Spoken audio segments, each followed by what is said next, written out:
Hello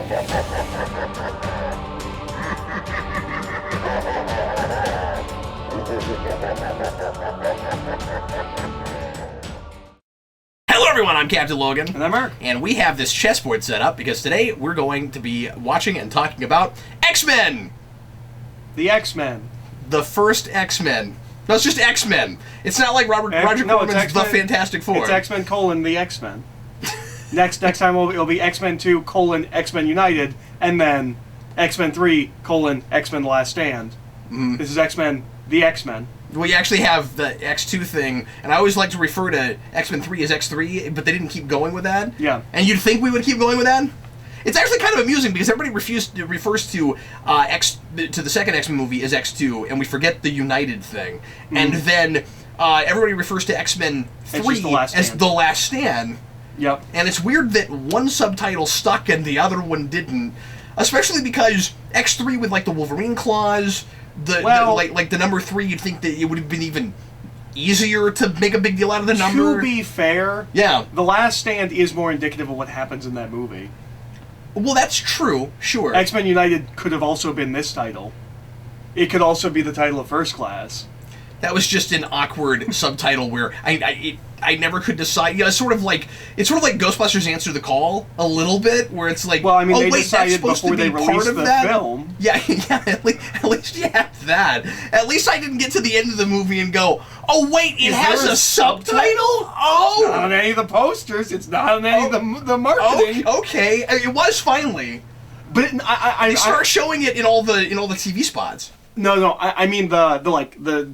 It's not like on the Ecto Cooler. Like, it's not on the merchandise. The merchandise, yeah. That's what I meant, not marketing. The merchandise. But marketing, some of it was. Yeah. But I still couldn't tell if it was part of the title. Yeah. Anyway. X-Men. So, Eric and I are going to play a rousing match of chess. I suck. He doesn't remember how to play. It's going to be great. It's going to be just wonderful. This might not even be the correct order. I'm pretty sure it's the right order. At least looking at it, all the pieces on each side are in the same order, so that's good. Yep. So we don't have any delusions of being good at chess. Neither of us are good, but it's X-Men. But we thought, play, and I have a good friend that I sometimes butt heads with, named Eric. So I feel like maybe we could at some point find ourselves having somewhat of a Professor Xavier Magneto relationship. Hopefully not. Hopefully that does not happen. Hopefully I don't feel a need to lock you up in a plastic prison. I'm trying to remember what the thing he says to Professor X in the hallway is, and now I can't remember. It's something like, they'll always be against us, Charles, or something like that. Oh, and that reminds me... I was going to say that's what I say to you all the time while my face is in shadow, but I can't remember what the line is. I'll get to it in about 5 minutes. Yeah, or like 30 years. We're not old enough yet for you to have developed that. We kind of have that relationship. I mean... Are we that melodramatic, though? Do we, speak to each other in, dark hallways, well, we're not British. Room? And that's true. And we are the American version of... Which immediately is less cool and less theatrical. I can be pretty theatrical, but not in that way. But I was gonna say I have been asked since we started this if going through all of these movies is hurting us, if it kind of hurts, and I want to respond to that with every time. So everybody ready to watch X-Men with us? Get your DVD or Blu-ray, however you want to watch it. Get it to timestamp 0 and get ready to press play whenever I say now. Are you ready, Eric? I'm ready. Okay, here we go. You want to make our first moves? Sure. Before we press make our play? First moves. Absolutely. Would you like to go first? I will go first. Remember, the pawns go first. The pawns go first. Mm-hmm.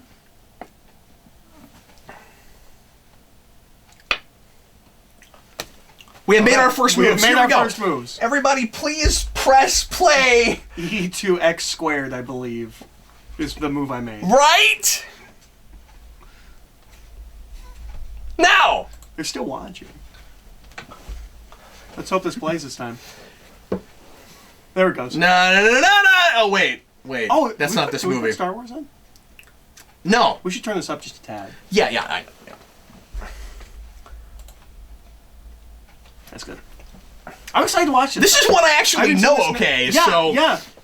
And I haven't seen this movie in a while. I haven't watched it in a good long time. But it's probably only been 3 or 4 years for me. I think at one point I did go back and watch this and maybe even just in a vacuum. I mean, that sounds stupid. It's the first one, but I mean, like, I don't think I watched the rest of them after it. It's been a while. I haven't watched this in a long time, and I did that with X2 recently, and I had a different experience with it, as I mentioned. I'm interested to see when we get there. I don't want to play that up too much because I don't know what's actually going to come from that. This doesn't hold up great. It doesn't, does it? No. These opening titles. Huh. One thing that's really interesting about this, of course, is being released in 2000. It feels very much like a 90s movie, but we're, of course, in that transition period. And X2 has a very different flavor to it. Yeah. Because the difference between 1999 and 2003 is staggering. Except for one joke. The Backstreet Boys. Oh, no, that's true. Sure. Yeah, but that's not couching that in that time period necessarily. I mean, like, when you... They could have flipped around on the radio and hit some other thing. I mean, what was weird about the Backstreet Boys thing for me was just, we've kind of cemented this in a particular time. Yeah. We're like, so it has to be after that. But it also you feels know. late. Like, that's. I think of the Backstreet Boys as the 90s. Well, no, that's true. But you're just flipping around the radio. Why does landing on that necessarily mean, we've dated this to... It feels like we've dated it to the night. I've heard other people say that, and I don't understand that. They could have just as easily flipped around and hit the Beach Boys or something. Like, it's the radio. Yeah. But they only got played on, like, top 40s because they were popular. Like, in 2002, are they still on the radio?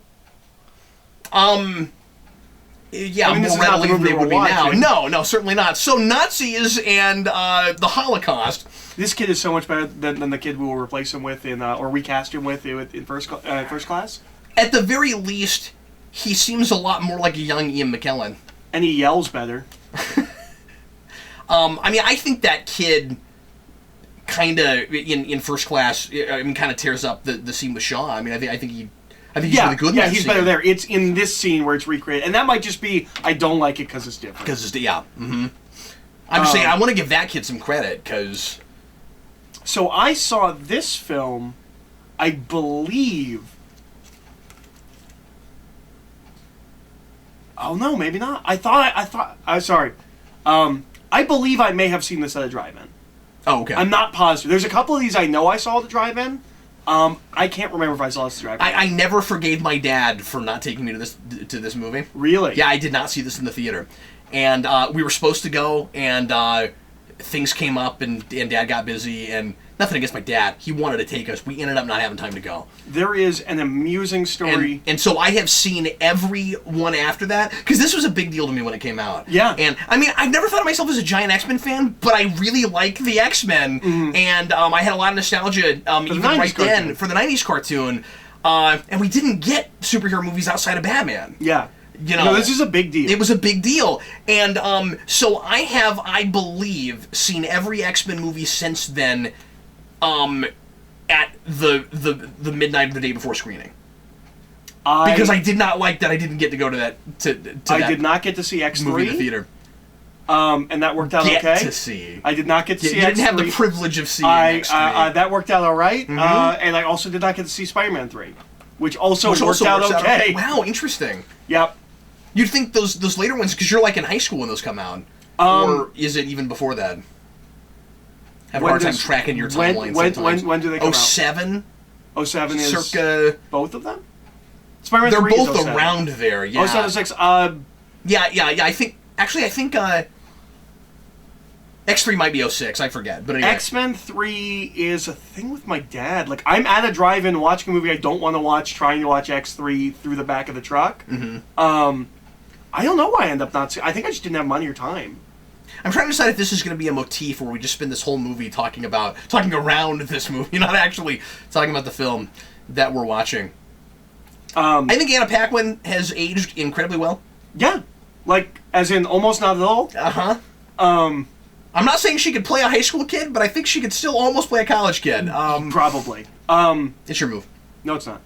I moved my Oh, I didn't even see that. Wow. Yeah. All right. Well, I did it with my magnetic powers. Well, then. God, I didn't even see those. I thought you lost those. It's impossible. Yeah. I'm really looking forward to losing to Eric playing chess. This is going to be No, man. When you win, wonderfully you're going to epic. be so excited. It's not going to happen. I don't know how to play chess. I sort of know how to play chess.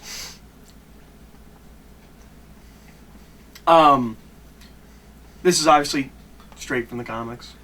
I think it's straight from the 90s series. I assume that is also comic book accurate. I've never actually read Rogue's origin. And then, of course, we proceed to make her a very different character. She's Kitty Pryde. Yeah.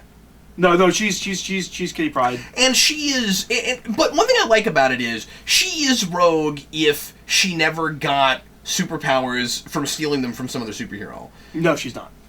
Because it's not just that she gets superpowers from stealing Miss Marvel's powers. Mm-hmm. She's raised by Mystique in essentially like a hippie terrorist. Yeah, there's that too. Yeah, no, she's Kitty Pryde. I guess I'm not saying totally character-wise. I'm just saying that like it's kind of fun that you went in this other direction where she's not super powerful and she just has that one power and that's all I meant by that. And it feels more like a curse than a. This is maybe the first time in superhero movies, at least big budget superhero movies, that we really play a superpower as a curse, where we really talk about the drawbacks beyond just potential ostracism and stuff like that. Like sometimes there's a trade-off where in Superman 2 there are things about being Superman that kind of sucks. But what if you had a power that didn't benefit you really in any way except in the moment? Yeah, there's almost, and I guess we'll talk about this later with Fan Four Stick, but it's almost, there's a little bit of like Cronenbergian like body horror kind of stuff. Yeah. Going on, specifically with Rogue, but a little bit with Wolverine and I've always, not always, but like when I was younger, I thought him stabbing Rogue later is a real terrifying scene. It's real uncomfortable and disturbing. That was an angle, we'll talk about this later, but that was an angle I thought we could really have run with in the new Fantastic Four movie. Yep. Because it goes there for a second. Yeah. This is also, I think, the most serious we take a comic book movie up to this point. Yes. Like, in a different way than Superman the movie. Superman the movie takes it seriously, but it is a grand biblical epic. Yeah. This is a very serious film, mostly. I mean, that third act is real comic booky. Yeah, and yet there's an inherent absurdity to it that I think it manages to balance with that, with being kind of a political science fiction thriller. Is that the best way to put it? You used 3 words for Superman, so I was trying to come up with three adjectives. I ask this to Eric all the time. Yeah. Why do you ask questions? So he does this a lot. He's always asking questions. I thought to which he always knows. I thought you were talking about how like every time I wake up and like come out of a room, you're like, what are you doing here? I have to keep reminding myself that you live here is really the thing. I don't know. I've always loved the shot a lot. Obscuring Magneto's face like that. Yes. It's maybe kind of an obvious thing to do, but it's sort of neat to reveal him like that because there's not really anything to reveal. It's just, that's his face. But the deal is you have like the public Professor X versus the obscured and in darkness Magneto. And again, maybe an obvious thing to do, but and I like it. That's the line I was trying to remember. We're the future, Charles, not them. It's crazy to think about. Ian McKellen's not a name when this movie comes out. Yeah. Like at all. Like he's in a couple of. And Patrick Stewart's not a movie name. I mean, people know him. He's in Bryan Singer's film before this, Apt Pupil. But he's not like a big name, and he will become a big name. Everyone knows Ian McKellen. And a lot of that's Lord of the Rings. Yeah, a lot of that is Lord of the Rings. Which has always been hard for me to put my mind around because I have a hard time remembering a time when Ian McKellen wasn't a name, and yet I do remember that. Like I guess I saw this movie and just assumed, it's this big actor I've never seen. Yeah, it's this big British actor. He's probably in a lot. He's probably in a lot of adult films. He's probably in everything that I don't watch. There's probably stuff that, not those kind of adult films. No, like films that like as a 9-year-old I wouldn't, because I'm 9 when this comes out. Yeah. This is still such a great introduction for this character.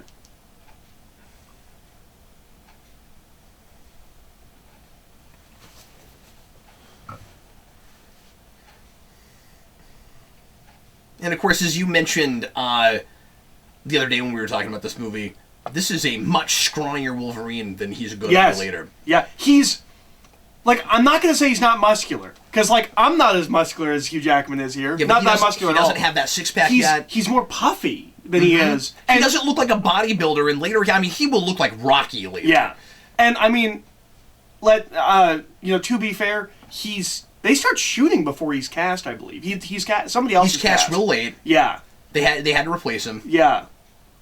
I wish there was... I wish it was like Back to the Future where there was, like, footage of that guy. Yeah.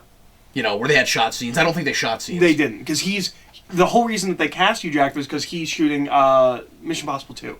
Mm-hmm. He's instantly, like, great. Yeah. This is much more of the look of what I think of when I think of Wolverine, and I wish they'd stuck with it. Like, I wish they didn't build him up as much as they did. I don't think you have to. I don't think he has to be this Hulk, really. Yeah, he shouldn't look like The Rock. He's a scrapper. He's not a powerhouse, he's a scrapper. And the fact that he's as small as he is here kind of helps with the height thing. Yeah. Yeah. Because Wolverine is always small, but I don't think of Hugh Jackman in this role as being real tall until later when he's also and that's the thing that's super muscular. Basically gone away. Yeah. Wolverine is no longer a short person. You think even in the comics? Yeah. We have not depicted Wolverine as a short person in a long time. Do you know Wolverine is Jim Lee's, or at least was at some point, was Jim Lee's favorite comic book character? Mm-hmm. And the reason for that is Jim Lee is super short. Oh, okay, yeah. Yep. I think I have heard that now that you say it.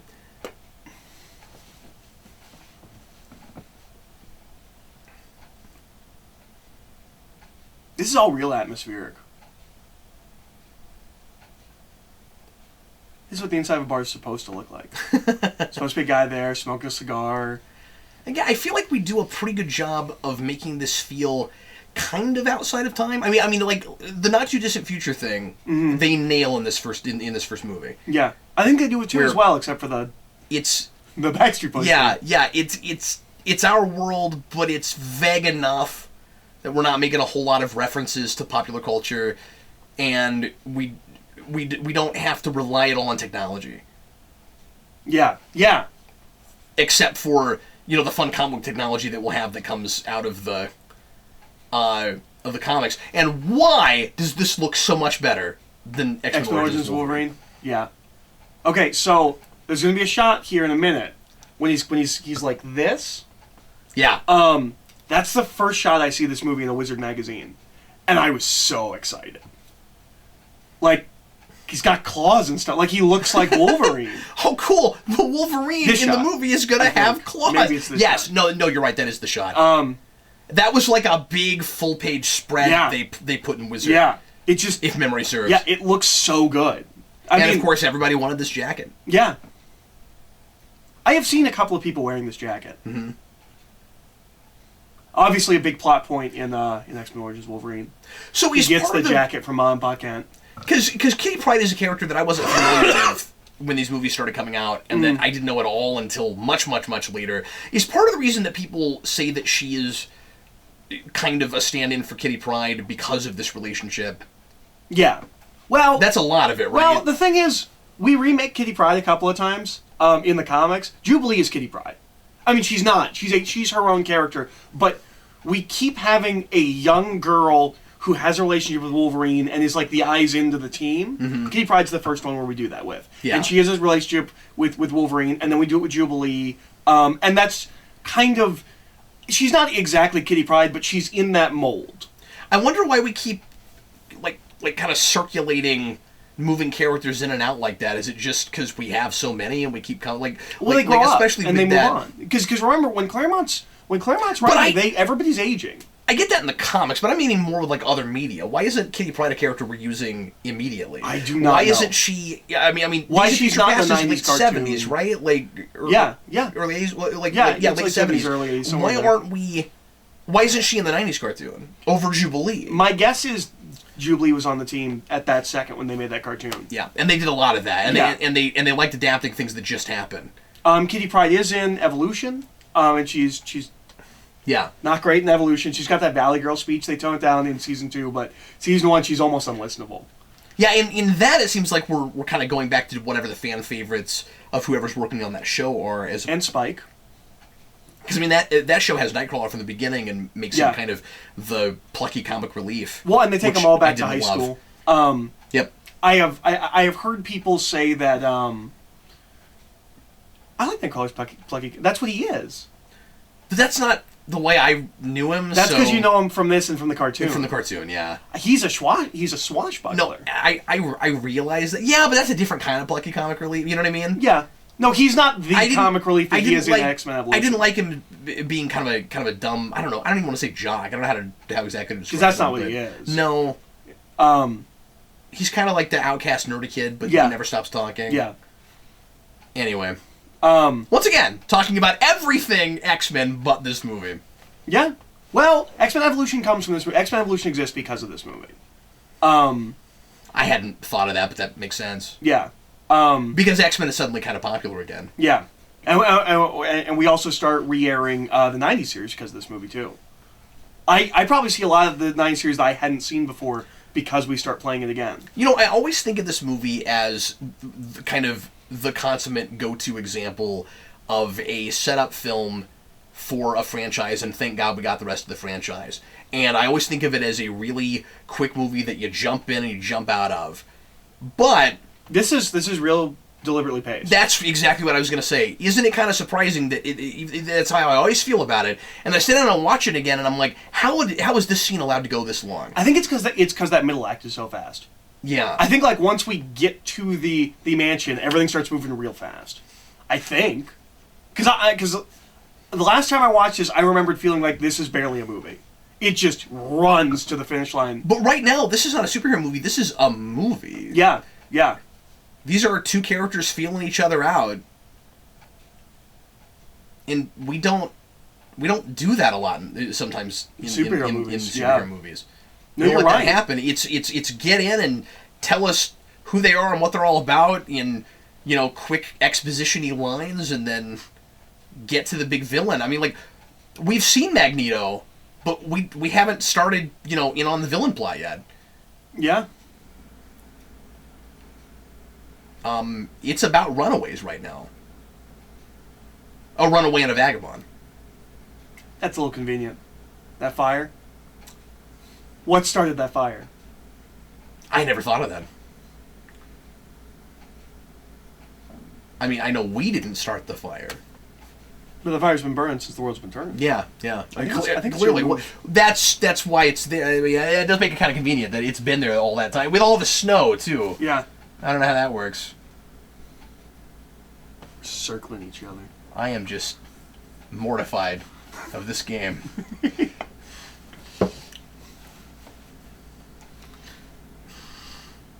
And the first piece is taken.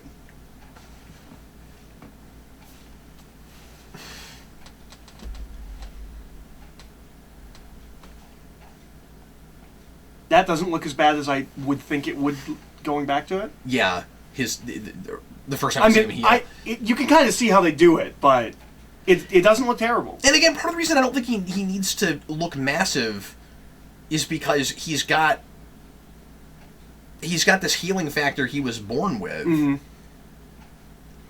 So whether he keeps in shape or not, he's gonna be okay, like. So this is the biggest thing in this movie that will never pay off, right?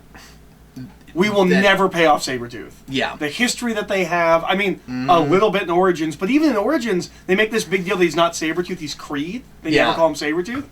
And he doesn't seem like this character. And this all How did he turn into this really set-up-y? Monosyllabic, no-nonsense...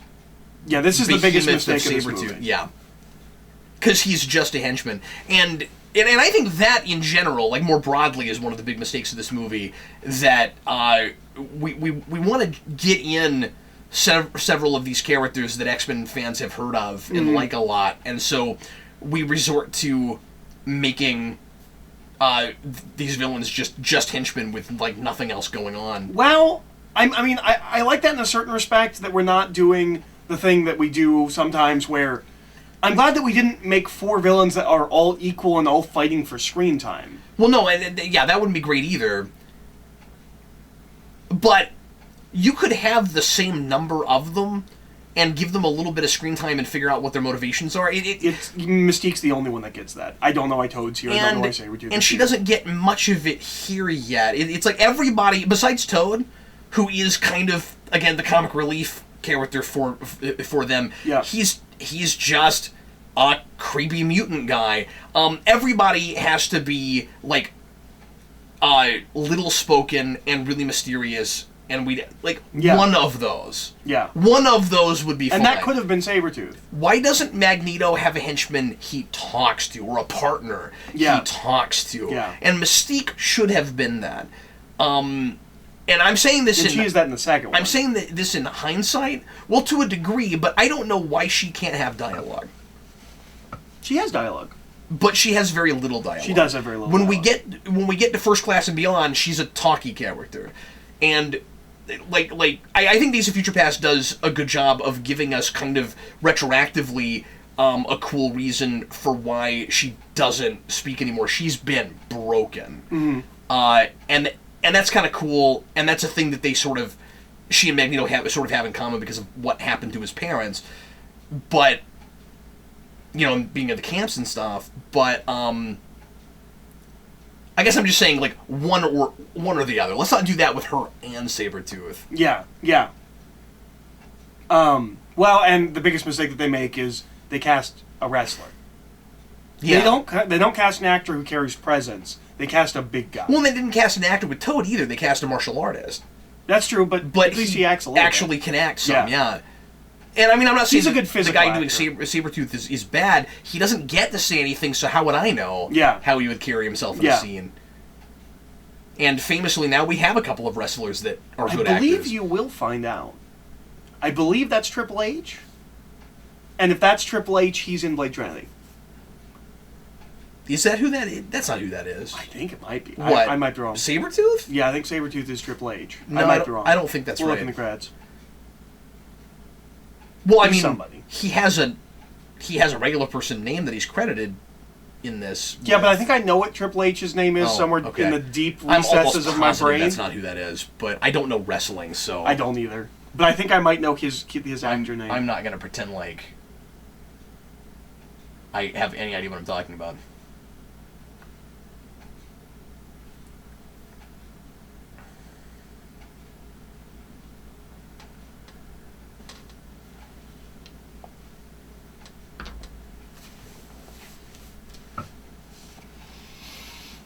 My first piece has finally been taken. Yeah. We finished dancing. Always kind of liked the suspense of the scene. It's kind of interesting that Wolverine is our initial eyes in to this mysterious place that we know is going to turn out to be the headquarters of the superheroes, So I mean, like, it's suspenseful for Wolverine, but I think, like even though we know this is going to turn out okay, and there's not actually any danger, or the danger room, that he is that because we've spent some time with him, and he is, kind of just this wandering animal, trying to figure out what to do with himself. This plays pretty well. It's interesting that he's our eyes in, because he's also a character that we know nothing about and that he knows nothing about. And how do you feel about the fact that we spend 2/3 of this movie playing the pronoun game, so that it's a reveal that Rogue is who the bad guys are after? I never thought of that. They don't instantly say, "Didn't you get her?" or something like that. Oh, you're right. No, now that you say that, I will never be able to not see that. I don't like that. I don't like that at all. That's that same issue I've got with Force Awakens. Our son. Ben! Yeah. No! These people would not be talking like that.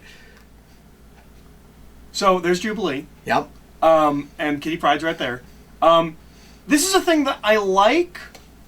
That they're just there and we could, use them later. Yeah, but of course we botched that all to hell. Well, and Pyro's one of them, and we'll recast him when we want him to be a character. And I don't have a problem with that. No. And I don't have a problem with recasting Kitty either. The problem is right now, when we cast like this, when we do these, what I think are fun little references, we announce this person is playing this character. Yeah, that's a really good point. And You then we get real announce those disappointed when they don't do anything. Yep. Because playing a character and standing in for a character are different things. Yeah, those are two very different things. This goes without saying, of course, but Patrick Stewart is the only choice. And I think that was a big treat for fans, because that's all anybody ever fan casted.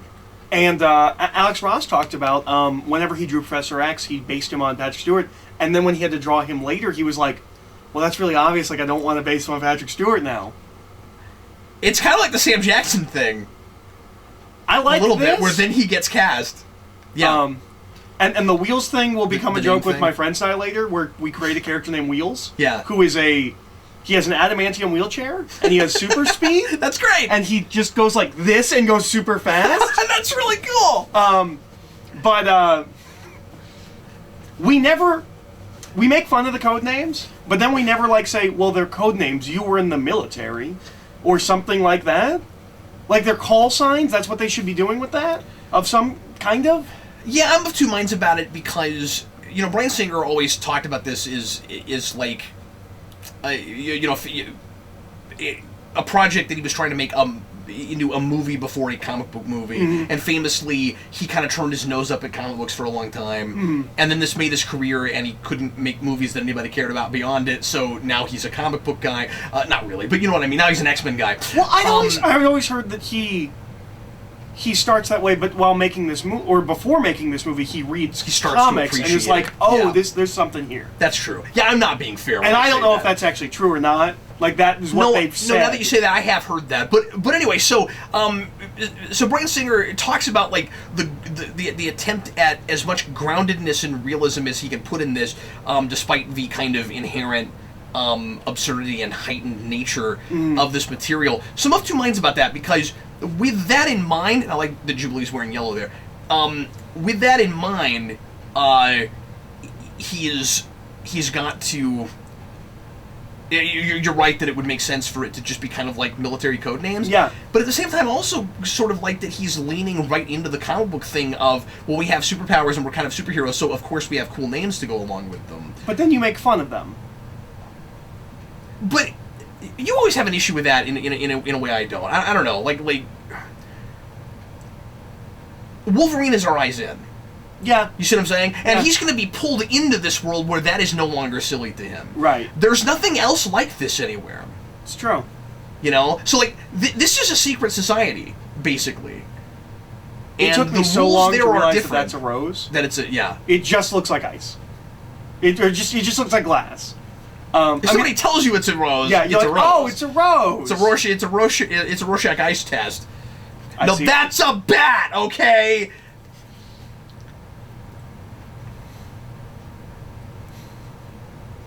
So I kind of like the idea that behind closed doors. Oh, they spell it with a C there. What? Eric.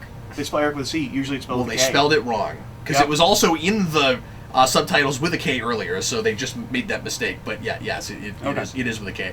But I like the idea that behind closed doors there's this heightened comic book world, and people just don't know about it, and sort of the Men in Black thing. Once again, and so the world does doing kind of it look better like than ours. Underworld. So I feel like it's kind of maybe having its cake and eating it too, with the grounded versus heightened dilemma with making a comic book movie. We were just in? Yeah. Are there stables in the X? We'll never go back to that. No, that's a good point. Yeah. Somebody probably has like mutant horse breeding something powers, like horse jockey powers. Without a horse, he's completely normal. But when he's a really short guy, he's a really small guy. Without a horse, he's totally normal. But when he gets on a horse, he can fly and he can but just on a horse. Like, the horse is the is like the foundation of his powers. All right, so pay attention to the scene. It's the source of it. It's the biggest plot hole in the whole movie. And you always mention this, and I always remember it after you say it. Yeah. Where I'm like, oh yeah, there's a weird. But I wasn't on the commentary, so I don't know if everyone knows. Hey, look, it's not Brad Pitt. All right. So he's on the phone. Look, not Brad Pitt. He throws not Brad Pitt the phone. Okay. Not Brad Pitt puts the phone into his jacket. Yep. Just keep that in mind. Right. I like his whole thing about. And is that supposed to be Gyrick? Him? Yeah. I didn't catch his name. I feel like somebody told me at some point that was Gyrick, and he just called him Henry, and I'm like, maybe that's supposed to be Gyrick. Yeah, maybe it is. But I like that he. I like that he brings up the gun thing. Like, that's a real good, like, some of these people can create fire. Yeah. You wouldn't let kids come to school with a gun. Yeah, and we don't completely vilify him. Where does the phone go? Yep. Yeah, that's right. Where does the phone go? Yeah, and we had this conversation, and I said it's like Tuvix and Voyager, where we blend, I don't know what that we blend means. two characters in a transport accident, yes. and there's a flower and a briefcase, and they both disappear. So it's the same thing. This might be the only occasion I can think of where we took a comic book character's costume and made it sexier? Or, I mean, sexier. We gave them less clothes in the movie. I think you can do that by taking off all of a really attractive woman's clothes, and just making her the color her costume was. But I don't think... Did you ever have a problem with it? No. It makes it feel more real science fiction-y, I think. But it's... I just think it's interesting. This is the only time we will ever do this. We never in story justified it well enough for my taste. I mean, I talk about that a lot with First Class. My assumption is that she especially when Magneto starts like talking about her like a leopard and stuff. My assumption is that she can't shapeshift clothes. When she shapeshifts, she makes clothes. But does she shapeshift clothes she's wearing? But she could still shapeshift clothes on her on a body that looks like her own body. Right, but if she's wearing a lab coat, so why wouldn't you? Yeah. And she needs to be a lawyer. Yeah. You can't shapeshift. I don't think she can shapeshift the clothes physically on her. No, she can't. But what does that have to do with anything? So she can become anything at any moment. Right. So that's but why she can also go from one thing to another thing, and we see that it's not like Animorphs. Right. So if she creates, what I'm saying is, if she wants to look like her blue self because she doesn't think that she should have to look like human beings, why not still shapeshift clothes on herself? Because people wear clothes. I see what you're saying. Yeah. There's no, they never give us a good enough justification as to why she walks around naked. Right. That's the issue. Right. Okay. No, that makes sense. And we do that because it looks cool and because it's sexy. And I have always been a little surprised that people don't complain about it more. Yeah. Well, and she's not a character that has a sexy costume in the comics. Like this is the only time we will only make and she costumes. is somewhat of a seductress in the comics, yeah? I think so. I haven't read a whole lot with her, honestly, but most of my reading of her is later stuff, so I don't really know. I do know that her being on this team is kind of an interesting choice because her and Magneto are not teammates in the comics. She runs the Brotherhood of Evil Mutants, like after him, right? After him, but they're not like connected.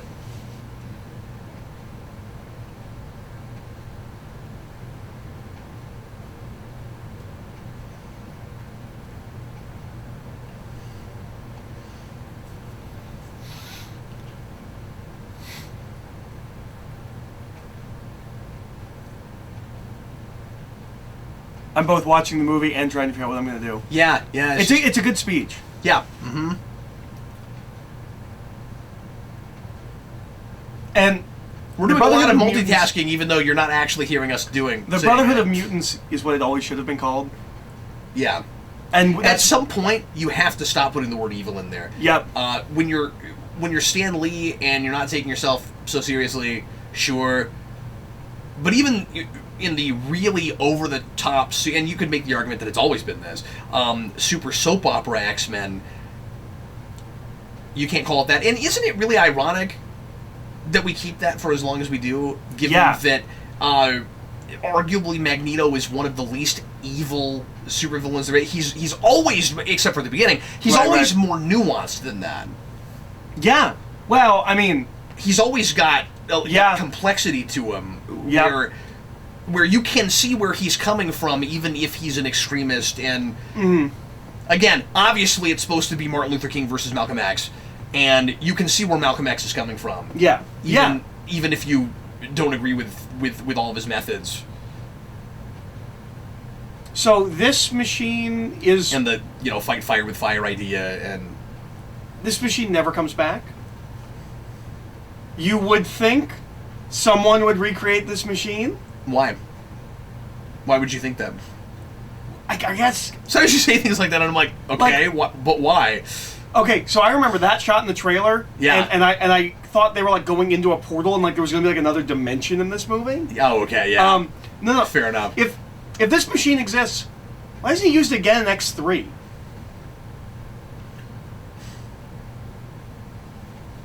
Yeah, because I mean, his motivations are the same, his goals are the same.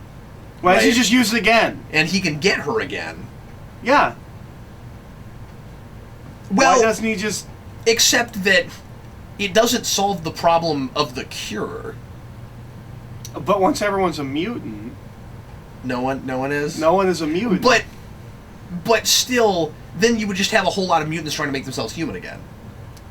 Yeah. Like, he would want to take that away before he did that, if that was his whole thing. But you're right. This is certainly a supervillain trope where once we try something and it doesn't work, we don't tend to go back to it again. Yeah. And usually that is smart. I mean, the opposite extreme of that is Power Rangers. We just do the same thing over and over again constantly, and it never works. And we don't care. We just do it again, and we wonder why it's not working.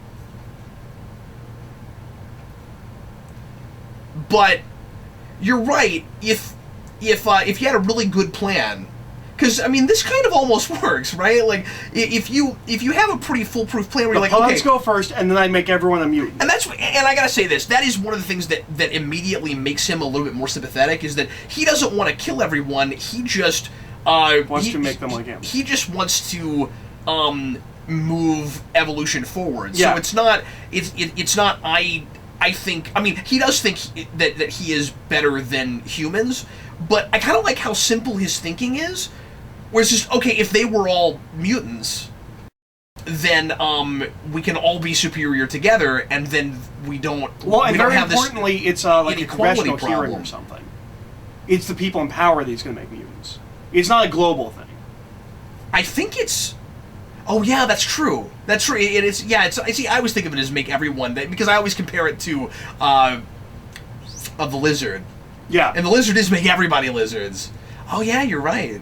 I mean, it's going to be all of New York, but it's not like the whole world, at least not yet. But I still think that ultimately that's kind of what he wants, right? Yeah. No, that's his end game, but that's not what he's doing right here. So we keep. That's weirdly the peaceful way to go. Yeah.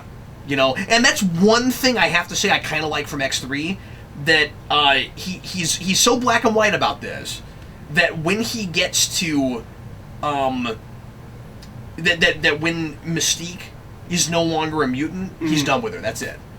But he has this machine, he can make her a mutant again. Well, he doesn't have it anymore, he would have to make rebuild another one. He's got metal powers, he can make it in like 6 seconds. I'm with you. But we've done that plot already, Eric. We're not going to go back to it. So, I'm kind of curious on the efficiency of storytelling. So, we're having Wolverine hit on... This was real intense the first time I saw it. Yeah. We're having Wolverine hit on... Really feels like we're pushing envelopes I didn't know if we would ever push in superhero movies. Yeah. Yeah, I mean, this is so far beyond any of the Superman and Batman movies. And you're like, oh, but this is an adult movie. Yeah. Which is funny because how tame the whole movie in general feels now, especially just compared to X2. Yeah, but if you can put yourself back at the time. Yeah. No, yeah, absolutely. This is a movie for thinking people. And there are consequences, and there are trade-offs. But anyway. But so, we have Wolverine flirting with Jean, and him and Scott not getting along in the previous scene. Mm-hmm. I guess to set that up, because that's a comic book thing. Like, that's the thing with those characters in the comics. I've always thought the fact that Jean is interested in it all in this movie happens real fast. It has nothing to do with anything. Yeah. Like, why? But one problem this movie has that I see everywhere is, what are these people's interests? What are their hobbies? What makes them real people? There's some downtime in X2 that helps out with that a little bit, but between him and Jean, what do they have in common? What is it that...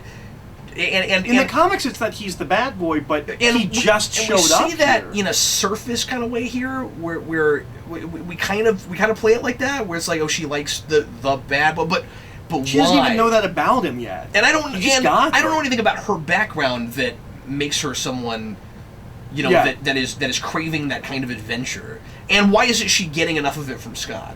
Yeah, but so that scene arguably is kind of there because she reads his mind and sees the flashes of like what he's been through. Yeah. The immediate next scene is him sleeping, having dreams about those same flashes.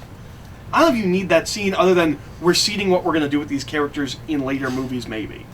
I would argue that part of it is just, and looks kind of good. Yeah, no, it doesn't look terrible. We'll see if it stays not looking terrible, but that doesn't look terrible. I mean, it's supposed creepy. to be Robert. Yeah. Yeah, it doesn't look too animated. And once his head pops through the bars, that looks really cool. Mm-hmm. That actually looks like it's happening. And this is always... Yeah. That always impressed me. Walking across the metal. I love that he's theatrical enough that he keeps creating his planks that he walks across as he's walking across them. Mm-hmm. I would argue that part of why that flash of what the Weapon X project is there is just that we know what her power is. Yeah. And maybe they think that her getting in his mind is enough. It's not. Well, but I guess somehow that's supposed to be enough for us to go, oh, she is romantically somewhat infatuated with him because she's been in his mind and knows him in a way we don't know him. And I need more than that, but because I'd like to know the specifics of that. And maybe it's not bad boy. Maybe it's tragic. Maybe it's partly she feels sorry for him. I never made this connection before. She's a scientist and a doctor, and doctors did bad things to him. Yeah. And she's a healer. Yeah. Again, it doesn't help with why she's interested in him, but it does help in making her sympathize with him. Yeah. Maybe. I've always thought this scene was weird because I don't know what he's done. What do you mean? He's got something in the sand, I guess. I don't know what is going on here.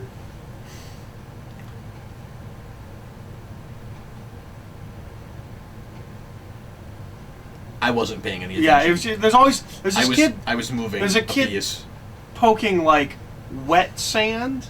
And I don't know if it's supposed to be like a jellyfish. And she's like, I'm going to tell Mommy. Yeah, there's something buried. I've never understood what that... If it's an animal, though, that's maybe like an encapsulation of the metaphor. Yeah. No, that's what it's supposed to be, but I don't know what it is. I know it's some kind of animal, but I don't know what. Like, the stronger This is picking on where the the weak. plot just starts rocketing forward. We've been a movie, now we're gonna... Now it gets plotty. Yeah. Yeah. And I mean, we just introduced him, and he's already... Yeah. Yeah. I mean, he's not, but...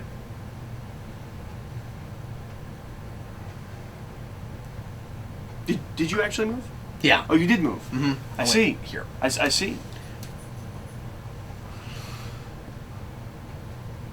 Yeah, it does almost feel like we jumped ahead and we could have used a couple more scenes. Yeah. We could have used a scene with them together. Yeah. Certainly. We really could have. And especially in hindsight, because when you first see this movie, there is no reason to think that he is anything but a plot device. Mm-hmm. And then we intelligently make him a character after this, and I put him on the team. I appreciate that. especially because I like that actor a lot. Yeah.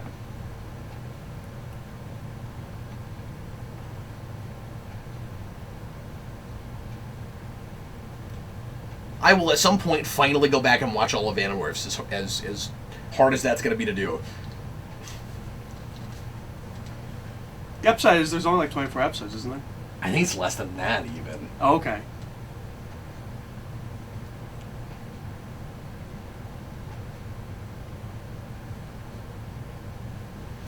Oh, I forgot, because she's incredibly forgettable and teeth grinding, but I forgot that Storm was in this.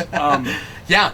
She's There's every reason to forget about it. She's a bad actress, and she's Already. terrible in everything. She's awful in this. She's trying too hard. And she's doing an accent that she'll never do again. Yeah. She really... I don't know. Like, she's almost, like, not human in this movie. Like, she's really, like, distant. She never feels like she's there interacting with anyone. Let me ask you this, She showed up though. and is reading lines. Can you do the bombastic, larger-than-life Storm in this movie? I'm not sure that's a character I would have started with. I wouldn't start with Storm, no. You almost have to do a little bit of legwork and tell us where she came from and stuff. Because this is a world, and this is a tone where you can explore the idea that she was worshipped as a god. Yeah. And we don't. And that she's so powerful, she is godlike, but is altruistic and uses it for the right reasons. And so she can get away with being that. Yeah. You know, she's kind of a loving god and doesn't even see herself as a god. Yeah. But Yeah, she knows she's not a god, but she gives them what they need. yeah, Storm can be played like a female Superman Yeah. in a lot of ways. So Cerebro is a thing that we do in every movie. Yes. We always go back to it. It always pretty much looks like this. And it's one of the brilliant master strokes in the design of the look of the film. Mm-hmm. Part of the reason that we always go back to it is because the round room thing is just cool. Yep. Yep. There is something really evocative about that. Yeah. I don't know exactly what it is. I've tried to kind of like read some sort of symbolism into like the shape of it and stuff. Everyone's equal. It's the King Arthur round table, right? He's seeing all of people, and they're all in one. Well, that's big interesting. round. Yeah, I always. If I'm going to try and get some I kind always of try to symbolism. find like a brain mind thing about it, but yeah.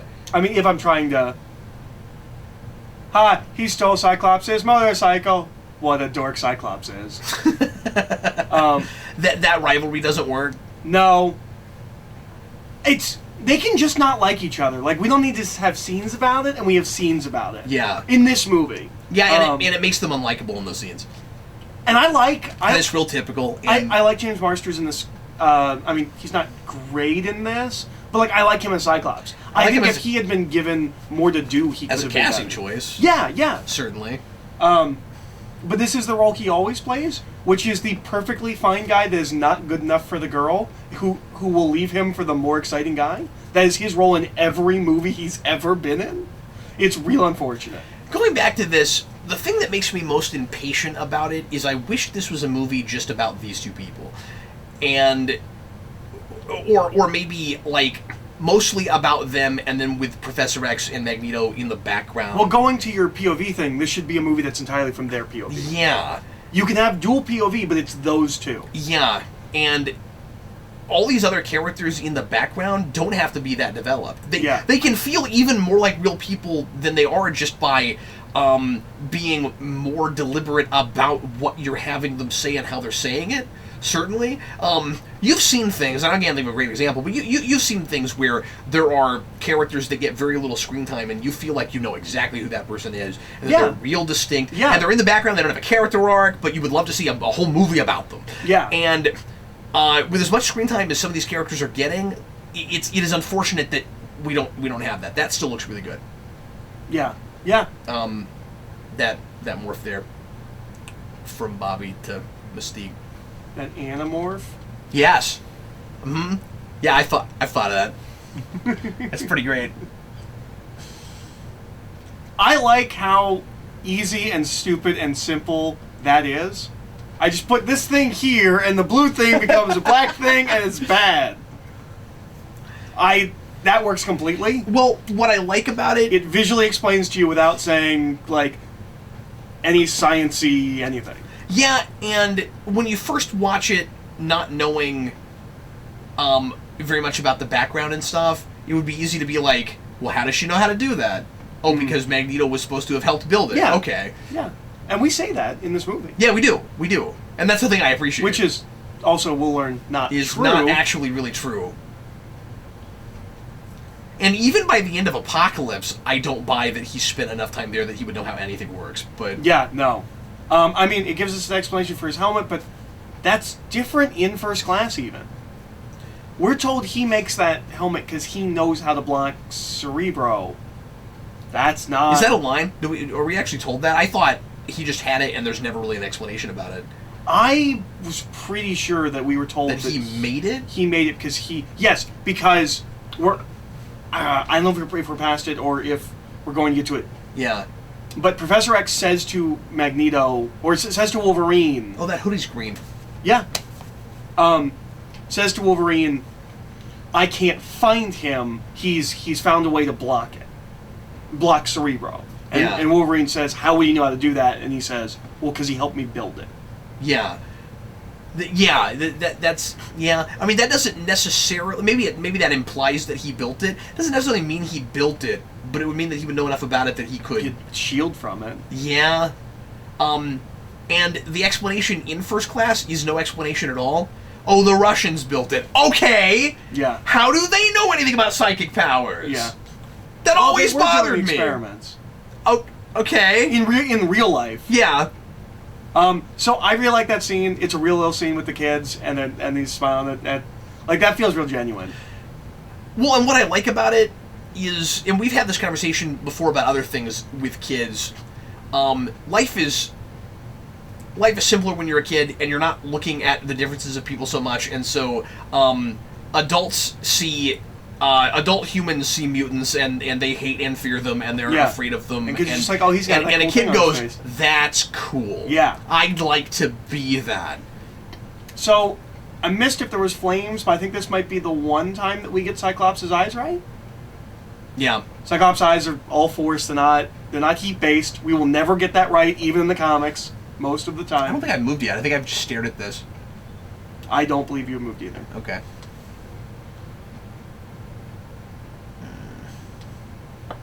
Now I have moved. Quit playing around. I don't know why that little bit showed up a lot in trailers and stuff. Yeah.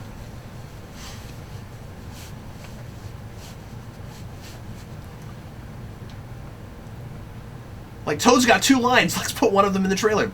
This is one of those scenes that I feel like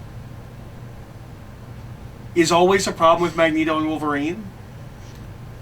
And I think maybe after this movie we get better at this, and we like remember this scene. And we repeat this a lot. Wolverine is no threat for Magneto, and I feel like most of the time, it's like the team of X-Men, and Magneto's never just like, get out of here. And then Wolverine goes flying. Like, that should happen Wolverine should never even bother. Oh, are we fighting Magneto? I'll stay home. Oh, so you're saying that that's the thing you like about this scene? Yeah, that's the thing I like. Okay, you said a problem with the scene, and I was waiting for you to criticize the scene. No, so sorry, not with this scene. You're saying with the problem comics, with X-Men generally, yeah. Not that this... No, you're right. You'll have like 18 X-Men in a fight against Magneto. Yeah, and Wolverine's one of them, and he's not he just should like... be useless. Yeah. And you're right, and we do that every time. Yep. If he comes up against him. I mean, obviously, a couple of years before this, he takes all of the metal out of Wolverine. Like, we finally remember that Wolverine has metal and Magneto can't control it. Ah, that must have been really painful. And then Wolverine loses his nose.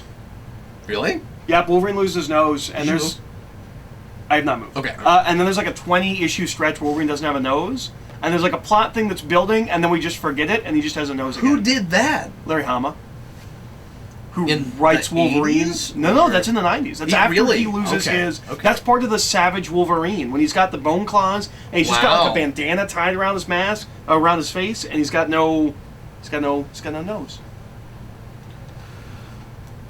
Yeah, that's something that happened. One thing this movie, of course, does, and I've said this before, I'm sure, but does a good job of is finding clever and somewhat subtle sometimes ways of reflecting personality with power sets, unlike the Roger Corman Fantastic Four, which just makes it science.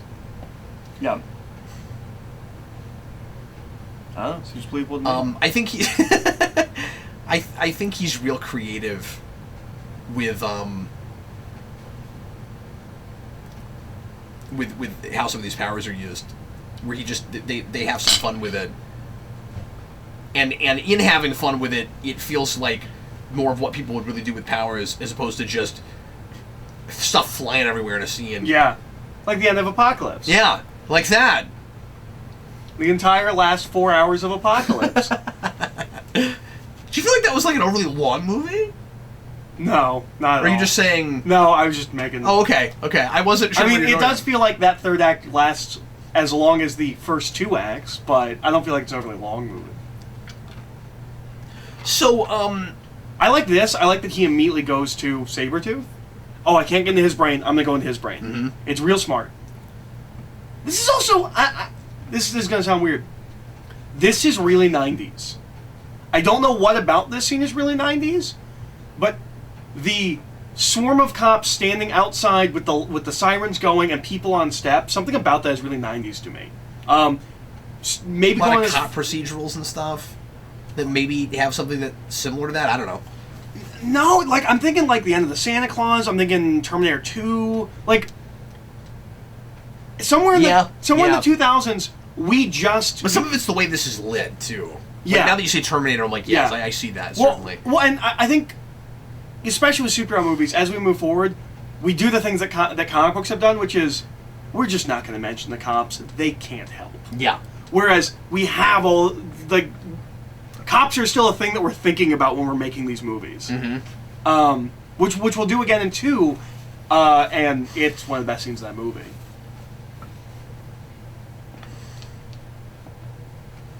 Got your bishop. How will you pray now?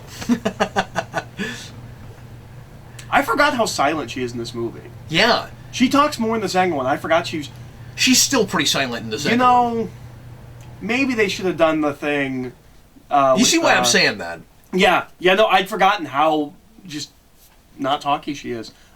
Maybe they also watched the nice Spider-Man cartoon. They're channeling Chameleon a little bit. Yeah. And again, one of them, but not both. Yeah. It feel like they feel like characters that could have potential later. It was designed to block my his helmet was designed to block my telepathy. But was designed doesn't mean designed by him necessarily. But yeah, I'm just saying it's not a continuity misstep. Oh, you're right. That is 2 different scenes. It's earlier that he asks about, can you find him with Cerebro? And he says, I can't. Yeah. Yeah, so this is the helmet was designed. Yeah, that is 2 different scenes. You're right. I've always put that together in my brain.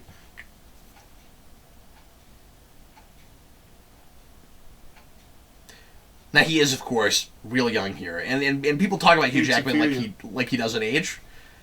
And he's aged really well, but he's certainly aged. Yeah, no, absolutely. This is also a big trailer scene. Yeah.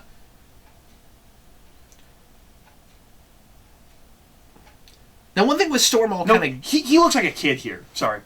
One thing with Storm that I'll kind of give them a little bit next to is the whole, choose a side. I think that goes with the whole I gave up on pity speech. Mm. So I like that. We're trying to build something. She gets like one line a movie. We're like this is who this character is. Mm-hmm. I've chosen a side. I've given up on pity. So whatever she has a prevailing character trait. There you go. But at least it's consistent. I'll praise it for that. So again, I thought we were like rocking to the climax of the movie. We're not. This movie's still going. Yeah. This movie is not as like slim as I remember the last time I watched it. This is one of those movies, and we've talked about this with other things, where every time I watch it, I do not have the experience that I remember having whenever I think about it. Yeah. Yeah. I think I have the same experience every time, but I always remember it wrong. Isn't that weird? Yes. Yes, and I have that with things as well. Now, I still... Yeah, see, I can't play chess. I'm not even trying. Well, see, the pawns go first. Yeah.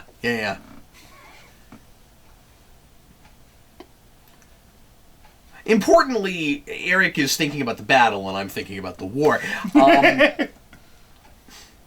But yeah, maybe perhaps next time checkers. I will say it does still feel like a setup movie. Yeah, no, absolutely. And there is a lot of stuff that doesn't need to be here for this movie. Yeah. We don't need the Scott, Jean, and Wolverine stuff. That doesn't need to be in this movie. And we're shoving too much stuff in to get the ball rolling on some of that stuff.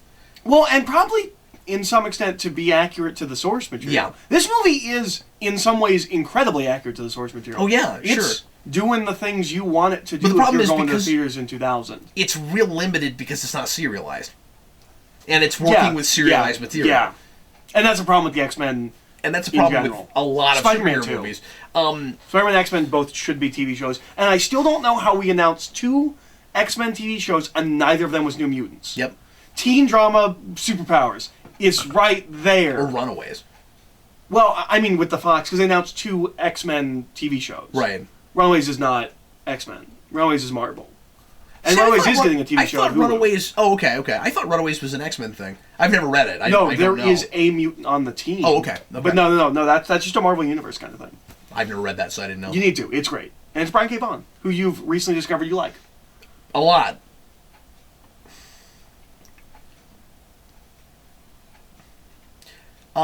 This guy, I'm not looking at credits right here, but this guy playing Senator Kelly does not get enough credit for this performance. Yeah, you're right. I think he's just great. Yeah. I think he's good in the second one, too. Yeah, and playing just Mystique. Yeah. And seems to totally get what he's doing. And there's some nice, subtle nuances in his performance where he knows he's her.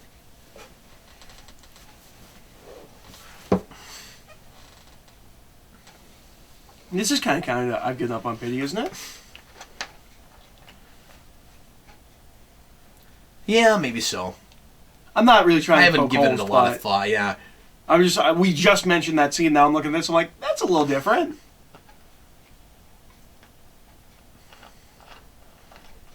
Well, no, it's not necessarily, though, right? Because, like...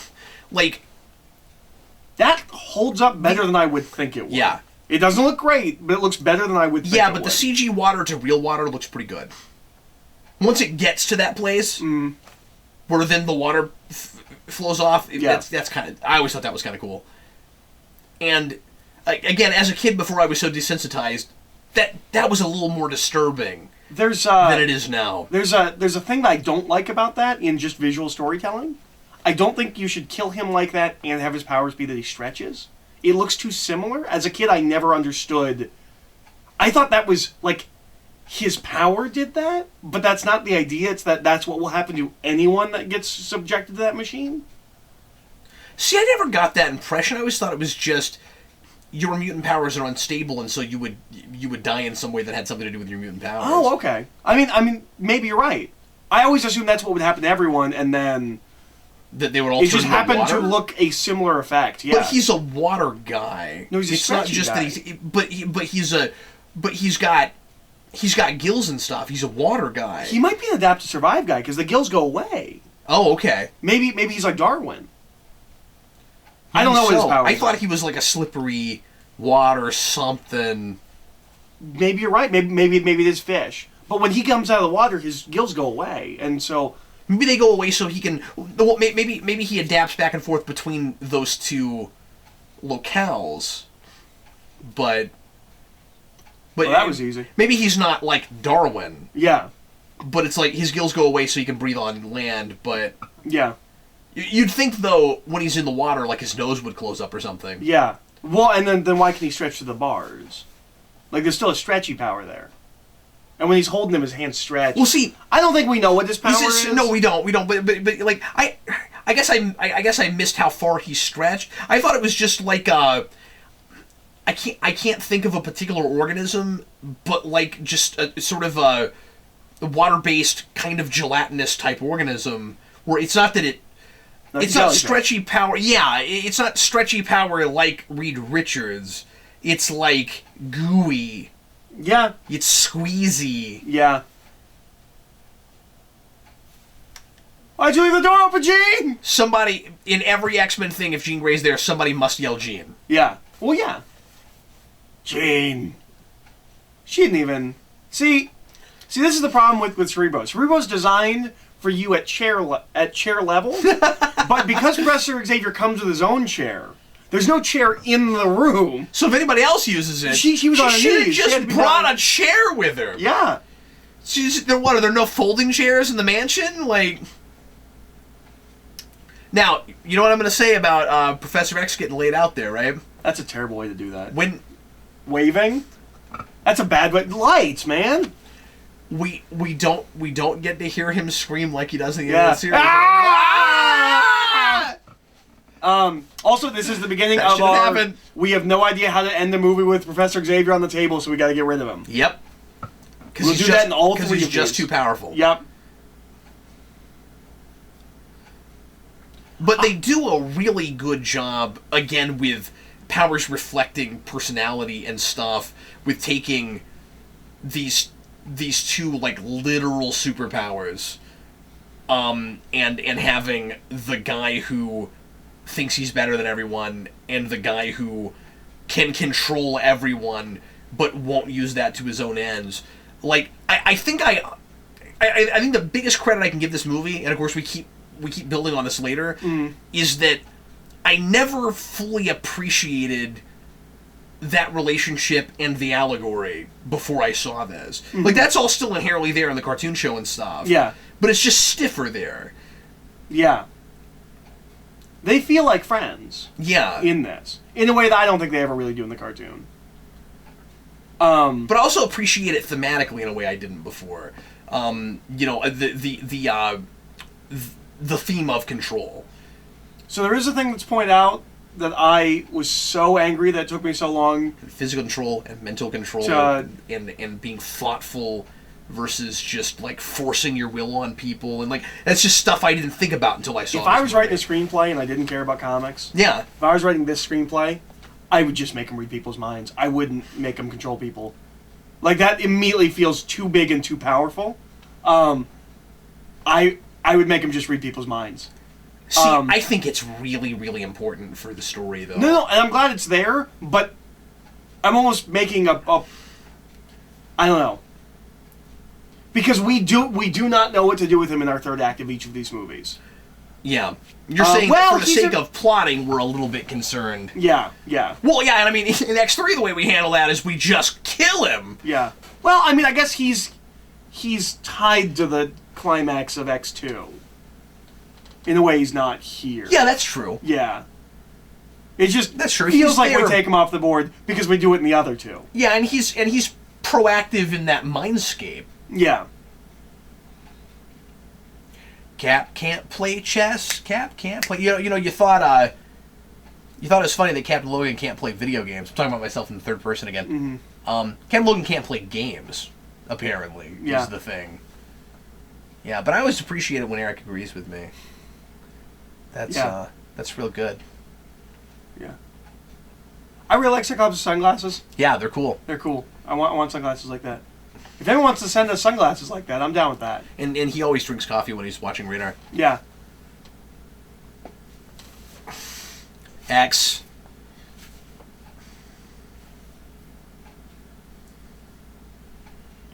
I don't think you need suits at all.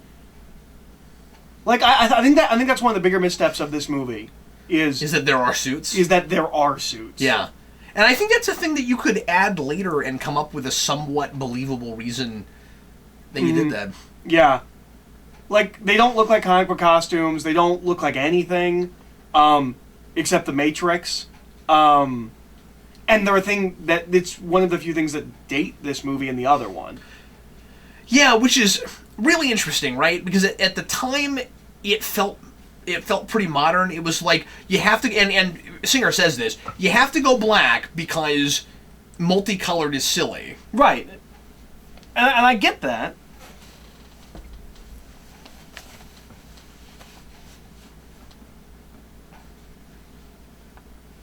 But I would just not do it. Yeah. One of the things about this film is that it does lean into the comic book thing maybe a little bit more than you would think it would, in that it could kind of take place in the real world, but with mutants. Like, that's the thing about the X-Men that's different than any other superhero property, is you could just make them people. They actually don't need those costumes. Yeah. They're just people, and all of a sudden people... It's heroes, right? Like... Mm-hmm. But that is... And luckily it doesn't tank the whole movie. Because we've seen this happen with a lot of stuff, but this is a matter of trying to be fully accessible to multiple kinds of audiences. So it's sort of like the Star Trek 09 thing, but it's handled a little bit better than that, where it's like, well, there's the X-Men fans and the comic fans, and we have to appease them, and they're going to expect costumes, so we got to have costumes. And then of course we will take these costumes and make them better, and then put them in the comics. That's Morrison's run. And I'm not sure if I've ever fully agreed with Morrison's reasoning for doing it, like in-universe reasoning for why they switched to those costumes. And they immediately backtrack it with it in the beginning of Astonishing X-Men. Like, the opening of Astonishing X-Men, the opening of Morrison's run, are, like, they're not compatible. As a reason for why they're switching to black leather, and the reason for why they're switching away from black leather. See, you're not going to like me for saying this, but I do have to question one thing. In your argument, just you personally making this argument. Okay. Is it how much black leather I wear?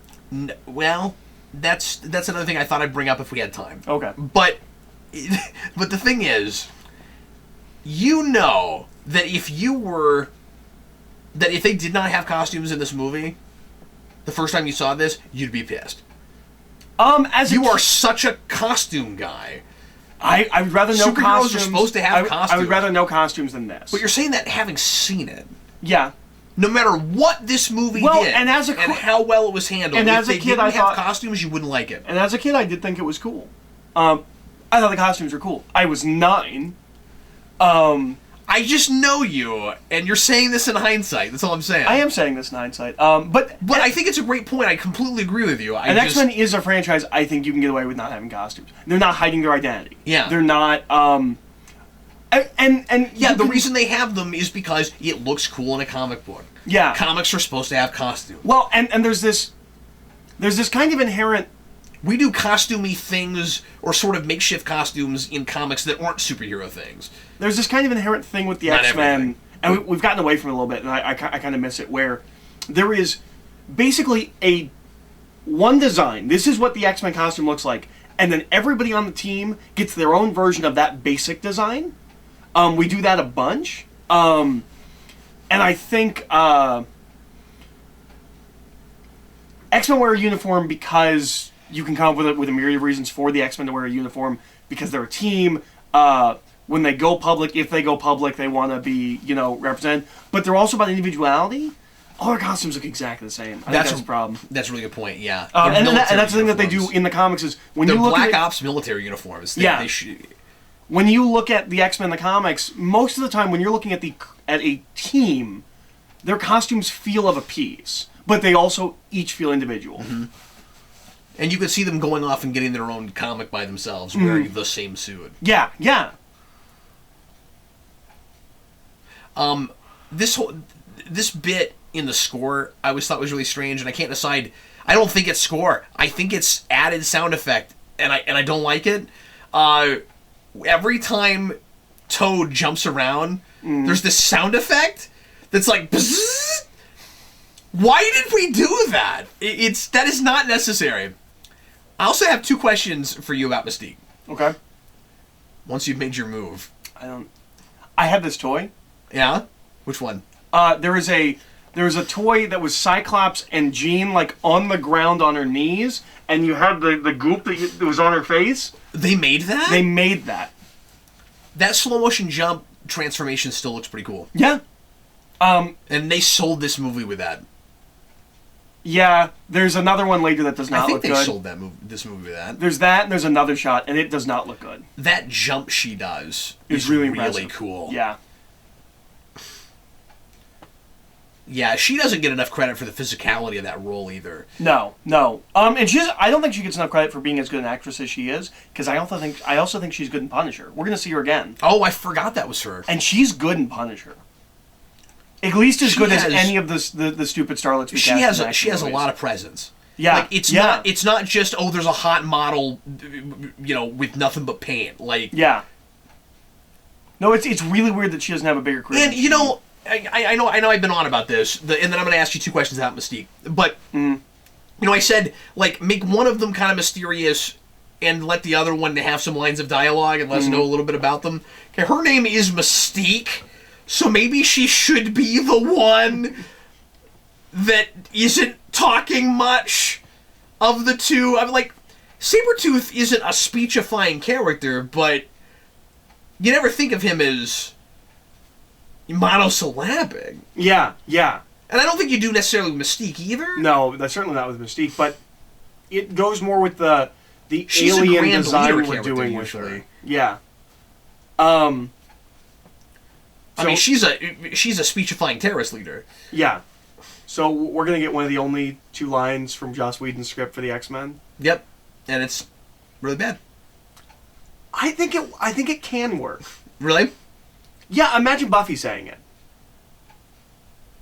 I guess. It's that she delivers it like a fish. Yeah, is that the problem with it? Yeah, I think if Buffy has that line, it's fine. Yeah. Yeah, if Whedon's directing this movie, that line... She just doesn't know is how to it. read it. Yeah, exactly. I think that's exactly what that is.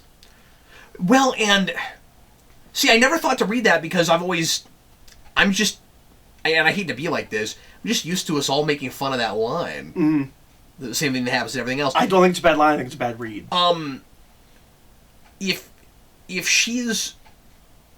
If the idea is she's so powerful she could be worshipped as unto a god, it's like if I strike you with lightning, it's like striking anything else. Like you are no match for me. That's Yeah. That's that Yeah, line. yeah. That's the point of it. Yep. No, it's not. It's And not a bad also, line, it's it a can bad- be it's kind of bad. humorous because it's like, you're dumb and you're going to think I'm going to give you a science lesson. Yeah. No, I guess maybe it could work. Yeah. I feel weird saying that. But maybe. Okay, 2 questions about Mystique. Let's see if I can remember both of I them. would like to see Joss Whedon's script for this movie. Okay, here they are. Okay. The first is, does it make sense that Mystique could shapeshift metal claws? Yes, because they break.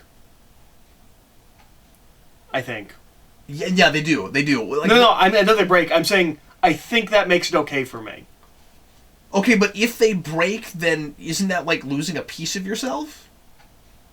Yeah, but she already added matter to herself with that cell phone, so it all... evens out. That's great! Okay, so that's something I've always sort of wondered a little bit. It's not a big deal. B, if she could do that, does that mean that whenever she... Because she also can shapeshift clothing, and some clothes have metal on them. Mm-hmm. So you know what I'm going to ask, right? Can he then control her like he does Wolverine? I think if she's in that form... Well, no, because it's not actually metal. Is it not I don't think it's actually metal? actually metal. I don't know. Well, then there was no point of her making it then, because she's not going to be able to go up against his claw. Like, what is it if it's not metal? I don't know. I don't think we'd ever do anything like that again. Yeah. We didn't think much about that. This has been like really fun nostalgia to watch this movie. Yeah. It has a lot of problems. Yeah, it does. I kind of don't care. Like, I give it a pass on almost all of its problems just because of when it came out and what it is to the... I mean... And what it built to. And that's the Yeah. thing that makes it difficult for me to criticize it beyond just saying, it's a setup film, I'm glad we got more, you know? Because, like, I have to have this to have X2. And it's not like... I have to have 89 to get the Batman animated series. It's like, we are building on actual stuff we did. Yeah. X2 does not happen without this movie. you wouldn't start with X2.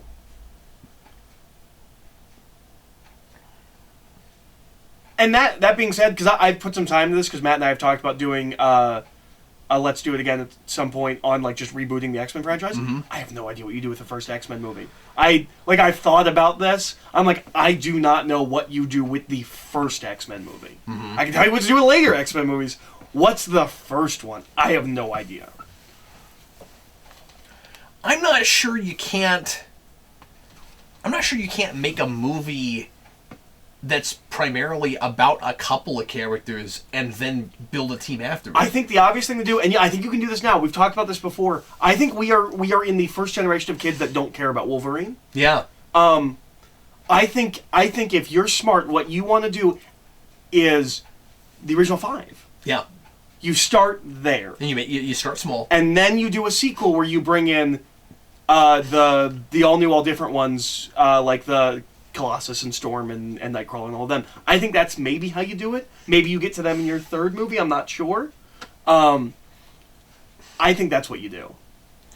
One thing I do feel I need to give this movie credit for is that it isn't like, okay, because I said that it's kind of cool that we have a secret society that's sort of like Men in Black but different than Men in Black. Nobody in that knows there are aliens. Yeah. Everybody knows about mutants already. Yeah. That's kind of cool. Yeah. We're already to mutant legislation. I like that. I like that he stabs through himself. Is it like there's a risk there? Is it kind of impressive that the studio allowed them to get away with this not being so much of an origin thing?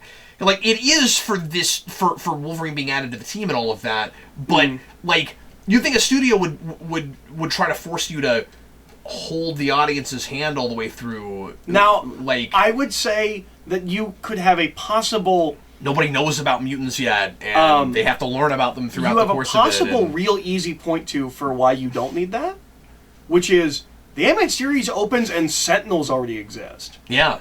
You can point to this thing that's super successful only a few years earlier, where you just jump right in. That's right. So I was going to say this before. Yeah. The thing that somebody pointed out about this that I never thought about and I felt so dumb. Uh-huh. is they're fighting for liberty. Yep. On top of the Statue of Liberty. Yep. It's really obvious. And I never picked up on it until someone mentioned it. And that would make it hard for you to say it's too obvious, but once you know it, really, you did that. Yeah. And also, it's just the Statue of Liberty has to show up at everything. There's and just so many and that movies. feels more. And often it is that, right? It is a big fight for liberty around the Statue of Liberty. Okay, this is the other shot that we sold on. This does not look good. This does not hold up. Although the transition looks all right. Yeah, and it falling off looks kind of cool. Yeah, it's this that doesn't look great. Although it doesn't look as bad as I remember it looking. Yeah. It doesn't look good. I wouldn't have thought to question it, but... I remember last time I watched this being like, oh, that shot does not hold up. It also doesn't make any physical sense. I haven't gone yet. I've already lost this game, so I don't know what the point is. You don't know that? Yeah, I do. I don't have anything to work with. You've taken all my important pieces. I haven't played chess in probably 15 years. So anybody that wants to make fun of me... You better hurry up, because we got feel free. You've had an hour and a half. That's true. What, to get good at chess? Well, I mean, to play. Yeah. It's funny because you're like, oh, I knew I was gonna lose, but I'm really like, oh, I like any move and this could all be over.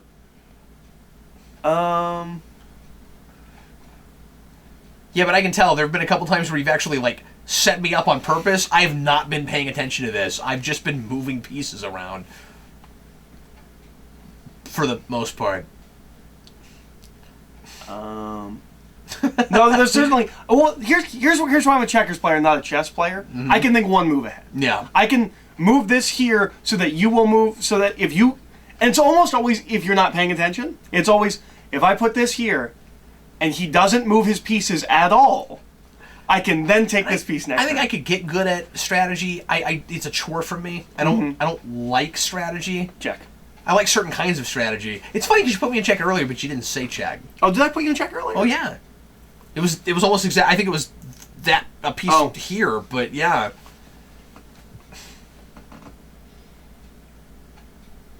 And this is the one thing It's interesting because one of the things that I've always complained about with these movies is that they're too Wolverine focused. Yeah. This is the one thing in this movie that's too Wolverine focused. He has to be the one to saves the day. And the reasoning for it is real not like, oh, well, we can't send... Cyclops can't just blast it for some reason. It's moving, and therefore he can't... I don't know why Cyclops can't just blast it. It seems like he could. But... One thing that is... Why doesn't just Storm go up? That's fair. Yeah. Is it because he cares about her, so it's more personal? Yeah, and...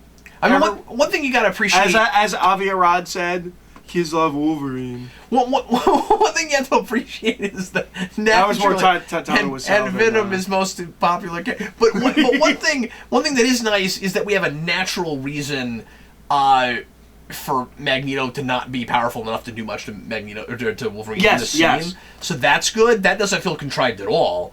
Is the Gray Streaks kind of contrived? Oh well, I mean, they come while it's happening. Sure. The reason dictionary definition of that word, sure. Well, one of the things is it takes me like 3 or 4 watches before I notice that she gets them there. Oh, okay. But there's actually like an effect shot where they go gray. I always liked it. Yeah, I like it too. And I mean, we do way too much, like a thing that a character had in the comics with their hair happening because of a thing stuff. But this is one it doesn't feel that like I that. like. Yeah, especially because that is a thing that happens when you get like electrocuted or like. I think I've always heard the thing about getting scared. I don't know if that's really true, but that like you can like your hair will start going gray or whatever. That's fine. I was gonna say this is one of the few times where it feels like that's where that comes from thing with comic movies doesn't feel that way. That was a really 80s shot. It was lit really 80s. I don't know, that doesn't look like an 90s movie, that looks like an 80s movie to me. But I like that there is... It's I don't know that I like that she has to like kind of wear a memento of this, traumatic thing that happened to her, and that it is supposed to maybe become empowering. Yeah. And I've she's gone through an arc where she's come to realize the benefits of her powers, which is a lot of why I don't like what happens with her next 3. It's like she hasn't. It's like we backtrack. She hasn't learned anything. Now it might be because of this movie. It's a sacrifice she has to make to not be able to make physical contact with people. Yeah. But maybe it's worth it because she, was is able to sometimes save people with it. That's weird, right? What's that? So she takes his healing factor and it unheals things that were already healed? His wounds start unhealing and bleeding and the scars appear on his face? But that's because he's touching her and that's what her power does to him. It undoes healing? Well, it's both things fighting each other, right? I don't know. I never read it as unheal. I don't know. Like, I guess I kind of see what you're saying, but I don't... Yeah, I don't... I think it's just creating new wounds, right? I don't think so, because, like, it looked like those were the wounds that he gave himself when he stabbed through, and then, like, I don't know. Oh, okay. That seems like the thing that we do, like, whenever a character that morphs is killed, they go through all of their transformations. That felt like, and here's all the wounds that he's healed from this whole movie. Yeah, I never loved that. Well... Sometimes visually I love that. But what I was going to say before was, it's probably a little bit because of this movie and probably a little bit because of growing up with a 90s cartoon, but girls with like a white streak is really hot. So I don't have a problem with her having that in the movie. Well, and she can't start with it because it's too conspicuous. Yeah. She wouldn't want to stand out like that. Mm-hmm. And she doesn't seem to be a particularly rebellious kid. Yeah. Yeah, she's a rogue by necessity. Yeah. And then maybe she could grow into more of a Spitfire. That's the thing I never really cared for, is that we just don't do enough with her. Mm-hmm. I also wish X2 was more about her. Yeah. But it can't be because it's about things that I think are more interesting than her. But just for the sake of her character arc, I kind of wish. For her character progression, I kind of wish that she could grow more into the comic version. Not because I have to have that, and I'm not a big Rogue fan in the first place, but just because, at the very least, I would love to see her personality reflect that codename more at some point. Like it feels like it felt like that's where we were going with it, and that she would, that Wolverine would rub off on her. She should be much more confident in the second film. Much more what? Confident. Yes, of course. She's the same character in the next film that she is in here. I mean, a little bit more confident, but not as much as maybe. Yeah, and again, and if it she's just better across the films entirely. It's because of 3. By 3, yeah. Yeah.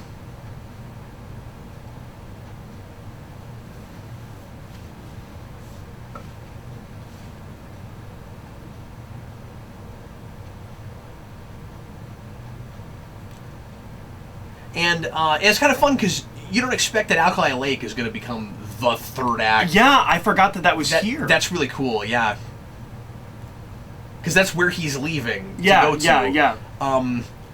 X2 jumps right off of this in a way that I think we forget a lot. Yeah. That it does lead This really into sets that. everything up. And of course, this shot that's about to come up, that's just, like, really cool. And we're not actually going to do anything with that later because we just, at the last minute, thought this would be a cool thing to do. That's Days of Future Past. Oh no! No, here we actually will do things with that. And when we see him next time, he won't suddenly somehow just be Robert Kelly. Yeah. Even though we killed him off. Because what we do with Apocalypse is almost that bad. It's almost as bad as if the next time we see Kelly with no explanation, it is the real version, and we never talk about the fact that it is almost that bad. Yep, that his eyes go yellow. Yeah.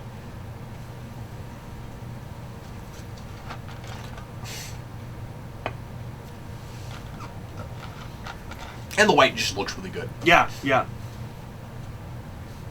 I know you kind of made the point that you like that, but like I think specifically she looks really good with it. Yeah. And again, kind of a clever way to get a comic book thing in there. I like this. That he gives her something so that he'll come back for it. So that she knows that he's not leaving forever. Yeah. I like that. That's nice. That's a real, like, cool uncle thing to do. Well, and especially if you know you're trying to set up a franchise. Mm-hmm. This is a movie that isn't fully trying to stand on its own, and it kind of probably shouldn't. X-Men knows it's... X-Men is not a concept that really works for one and done. I mean, no. It is a soap opera idea. He saw Cyclops' motorcycle again. Yeah, he look, sure did. That looks look, just they're like doing these what pieces. we're doing. Isn't that cool? They're the same pieces. Like, those are frosted and those are clear. The white ones are more solid than... Are they? Are they frosted? No, they're frosted. Oh, yeah, you're right. It's the same exactly set. what we've got. Yeah, that's cool. We didn't exactly do that on purpose. I mean, I went for this set over a couple other ones because of the glass-looking pieces. And those are probably actually glass. These are plastic. Maybe not. No, those are not glass. That's almost the exact same set that we're using. Did you hear that sound effect? Yeah, they're not glass. They clink. Yeah. Or they don't glass clink. They plastic. They like clunk. Yes, they clunk instead of clink. Thank you. I couldn't think of the word I was looking for there.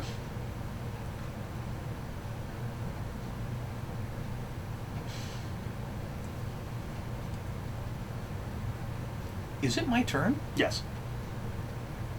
I moved my horsey. Do I have you checked and you didn't know it? How would you have me checked? You do. I have you checked and you didn't know it. Okay, so I'm not even allowed to move my piece? That way? Yeah. I have to move to stop you. I didn't. I had you checked. See, and you didn't know about it. See, that's exactly how I always lose. You just accidentally put yourself in a... We're talking through this great scene, too. Yeah, we are. Our chess match isn't nearly as interesting as theirs. I don't know. I don't know. Oh no, I knocked everything over. I mean, the movie's over. The game's over. Stop breaking my chess pieces. Da-da-da-da! I like this score. Yeah. It is completely supplanted for me by the X2 score. Yeah. And you will get really sick of me doing it, but I cannot help it. I love I that forgot score. David Hayter wrote this. Yeah. He's almost entirely primarily known as a voice actor. Oh, really? I didn't know that. He is Snake in all of the Metal Gear Solid games. That's who that is? Yeah. And hasn't he written other stuff though? He wrote the first draft of the Watchmen movie. Oh, yeah. Yeah. I don't know why he doesn't get more work as a writer, because he's also one of the writers on X2. And I'm trying to remember, did he maybe take a stab at Spider-Man? I can't remember. I don't think so. Maybe not. But there's also a movie that he stars in that is the sequel to The Guyver.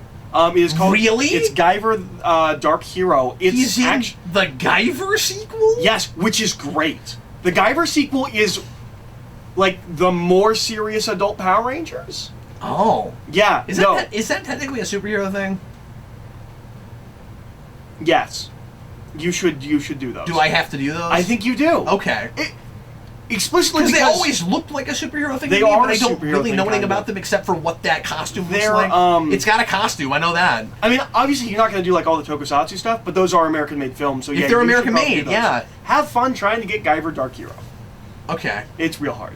But I have been wanting. But at least the ones that are gettable, I should probably, Well, there's only two of them. There's just the Guyver. That does not star Mark Hamill, but you wouldn't know for the DVD cover. It is half Guyver face, half Mark Hamill's face. What does Mark Hamill do in it? If it doesn't... He's a detective. Oh, okay. So he's in it, but he doesn't star in it. Yeah, so you just use that to sell the... He's essentially, you know the part Strickland plays in Master of the Universe? Yeah. He's that, basically. Oh. Yeah. And they sell the movie on him. At least the DVD. The box. Yeah. Wow. Holy Guyver! But so we're not doing this anymore? I mean, at the end of that? I flipped my thing over when he flipped his thing over. You know? I mean, I'm pretty sure I won. Yes, I'm pretty sure you won. I mean, except that I almost lost. I would like to start playing chess, maybe. It's a thing I've always meant to get good at. But... Sabretooth is Tyler Mane. Yeah, Tyler. Yeah, that's right. I don't know if that's Triple H or not. I was like, no, I've got Triple H's real name somewhere buried in my brain. If I see it, I'll know. I'm positive it's not. Alexis, is Sabretooth Triple H? She's up there right now. Okay. Oh. She's not a robot. She can't, like, come down here. As cool as that would be. Yeah. That last guy's name was Sham? That's unfortunate. His whole life is a sham. Oh, that guy's last name is Phallic. That's even more unfortunate. Sham! Darn right.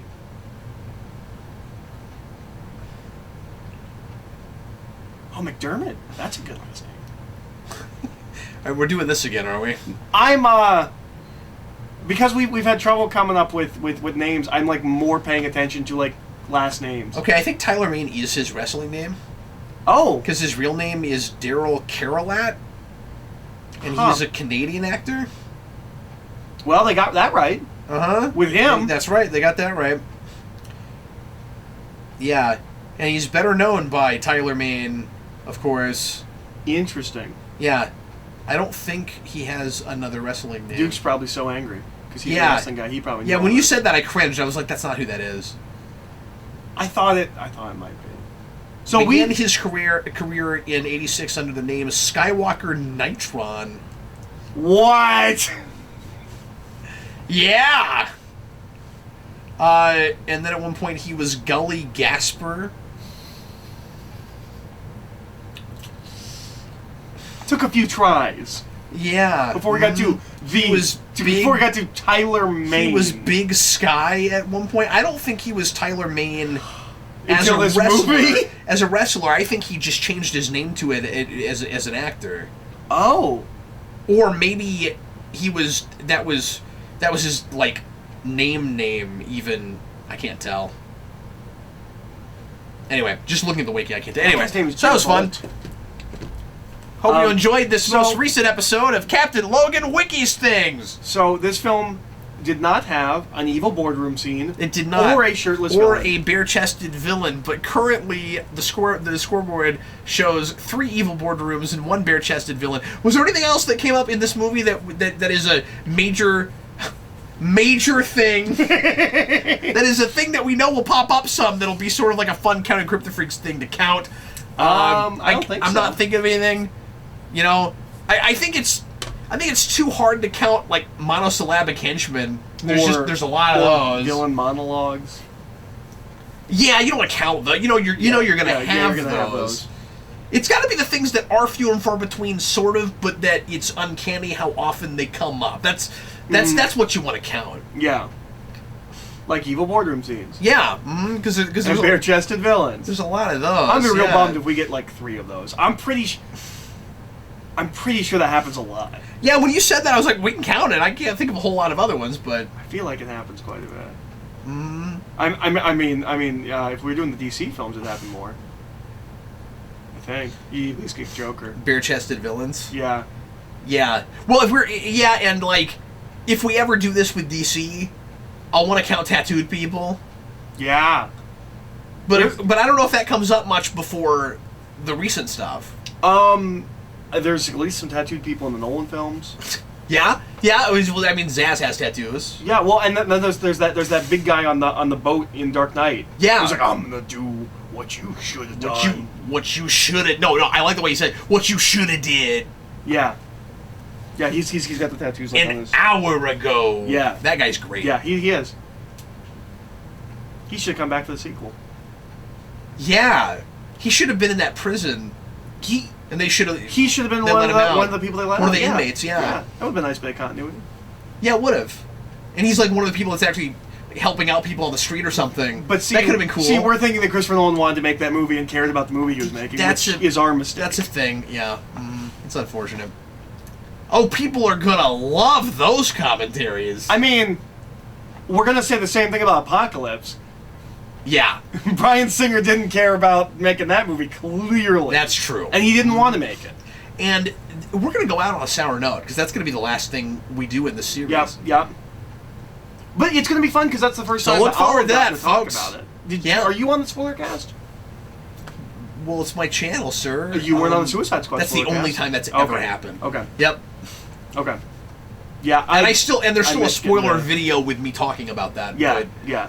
I miss getting to be on this podcast, so I get to talk about Apocalypse. Yeah, and you really want to be on that video, and I don't think you got to talk about it any place. No, I've never talked about it, except for maybe like Twitter, Facebook, something like that. It's gonna be really anticlimactic for anybody that was really curious to see how this would turn out. What's that? I said Show Electric. That's just their job is Show Electric. It's like, display the tacos. Sure, that sounds like easy money. I've got tacos here. Do I get to be in the credits? I've got tacos here. Like that's a 6-year-old's version of what that word's supposed to be. What? Recordist? We are just making up titles now. Like, I would call that like recording producer or something, or like. There's Stanley and Jack Kirby. Recordist. Yeah. In the credits. Stanley's not in this film. We should start. Well, I was gonna say we should count Stanley cameos, but he's in almost all of them. That and the Stanley cameo is a thing the internet loves to talk about. Yeah. So like there are a lot of lists of those. And it's supposed to be in Spider-Man 1. It's not. So what's next? Is Blade 2 next? No, it isn't Spider-Man 1. It's just no. He's in Spider-Man 1. Oh, that's right. It's like. No, you see him. Seconds. It's just not a cameo in the way we think of those. Yeah. You know, one thing we didn't talk about at all is the cut scenes in this. Yeah. That it needs and that I hate got cut. It's been a while since I've seen those scenes. The big one is. I know there's a Bobby one. The big one is the Cyclops one, though. There's that scene when. We can watch him right now and talk about it. Nah, that's all right. But that scene where he first meets Cyclops, that goes on longer. I didn't remember that. It doesn't help that love triangle that much, but you know what? I say it needs it. It's not that it needs it, and that's a tight enough movie for the story they're telling. It's that when I go look at those scenes, I'm like, why? Yeah. Why would you lose those? I remember... The first Harry Potter movie has a bunch of those, too. I don't know if you remember this, because I have X1 on... That now has extended things, I realized. On VHS. Yeah. They put the deleted scenes after the credits on the tape. If you watch that movie all the way through past the credits, there's like 3 or 4 deleted scenes. That's right. I remember that now that you say it. Wow, Yep. I haven't thought about that in a long time. Yeah. I have seen the VHS of that. And if I recall, they do Weird. it like a DVD menu, where like you're looking at like 4 things, and they like zooms into one of them and then plays the scene, and then it zooms out and then zooms to the next one and plays the scene. And it's hard. It's hard to And they were imagine. cool boxes because they were shiny and metal looking. Going back, it's hard to imagine how far VHS went. I had the VHS for X2. I did too. That movie comes out in 03. Yep. We were still making VHS. Yep. It ends like the year after that.